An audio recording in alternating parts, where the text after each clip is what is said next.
Good afternoon, everyone. This is Mike at Play Favorites. We're a friendly neighborhood toy store located in beautiful Front Royal, Virginia. And this afternoon, I am here to tell you all about the Cold Case line of murder mysteries from Think Fun Games.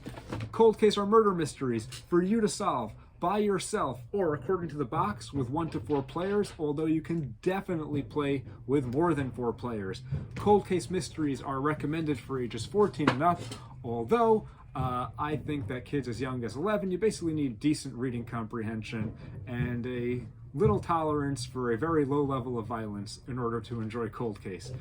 Now, what is Cold Case? How do you go about playing Cold Case? The best way to explain it to you is simply to show it to you. I'm going to open up, I'm going to show you Cold Case, the end of the line. 2 murders, 20 years apart, connected by a jewelry heist gone wrong. The police never found the culprit. Can you? The other mysteries that we have are A Story to Die For and A Pinch of Murder. Well, let's get busy on Cold Case, the end of the line. All right, you open up the box. Bum, ba, bum, bum, bum. Inside the box, you will find this big, fat dossier with stuff in it, as you can see. It is stuffed with stuff. You open up that big fat dossier, and the first thing that you will see, unless things fall out of it like they just did, is this piece of paper from the National Police, which will describe what you're doing, Mr. Detective. What are your goals? Here we go. Colleague, it is necessary for you to re-examine the case of the murder of Henry Valentine, which occurred at the Poveny Railway Station on Wednesday, October 27, 1982. Although this was investigated extensively at the time, no charges were ever brought. We have an unsolved murder. Subsequent re-examinations have failed to make progress, and the matter has now been passed over for you to make use of your particular skills with cold cases. It was felt at the time that there must be a connection with the earlier murder of Léonce Junot on Sunday, November 13th, 1961. Now that's 20 years before the murder that just happened on October 27th, 1982, for which Henry Valentine was convicted. You will find some details of this case in the papers attached. It was to assist. I have listed the documents enclosed over the page, over here. I trust this helps. There are 4 outstanding questions on the case that we feel, if answered, could justify the reopening of inquiries into the 2 murders. Question number 1, who killed Léonce Junot? Question number 2, who killed Henry Valentine? Question number 3, what was the motivation for the raid on the Junot brothers' workshop?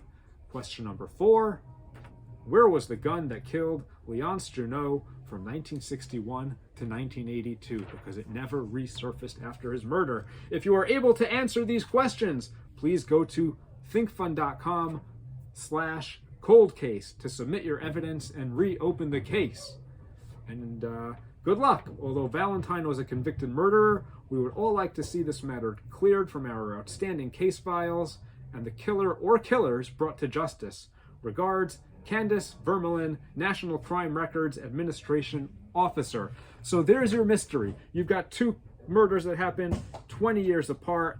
You've got to figure out what the connection is, try to clear someone's name, or try to convict more people. Now, how do you do that? So here are all of the attached papers that Candace makes mention of in that front page. So we've got newspaper trimmings like this. We have a police interview with Antoine Papineau, which took place at 1310, Sunday, November 13th, 1961. It's a few pages long. We've got police interviews with Henry Valentine. We have police interviews with the wife of, what's his name? Mr. Junot. We have maps, forensic diagrams. What else have we got in here? It's really good stuff. More newspaper clippings. We've got photographs. We've got birthday cards. We've got applications. We've got brochures. You have tickets to various things. They even have stains on them, which might be relevant. Those might be blood stains. So on and so forth. Here we even have photographs, which are stapled to lab reports. You'll also find postcards, tons of stuff, tons of really, really cool stuff. You never know what you will find in a cold case box.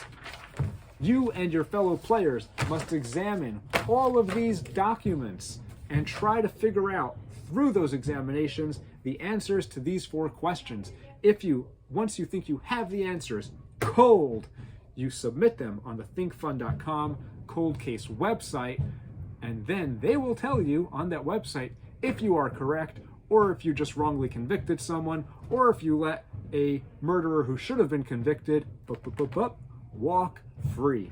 So everything you need is right here in this big fat dossier to solve a murder, bring a killer to justice, and maybe you can even give someone some absolution, some freedom in their life because they might have been wrongly convicted, and you will bring peace to the family members of the murdered parties, or at least closure, if not peace.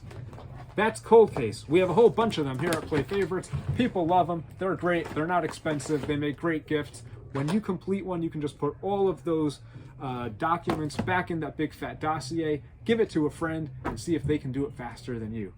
Thank you very much for watching, and have a wonderful day. Bye.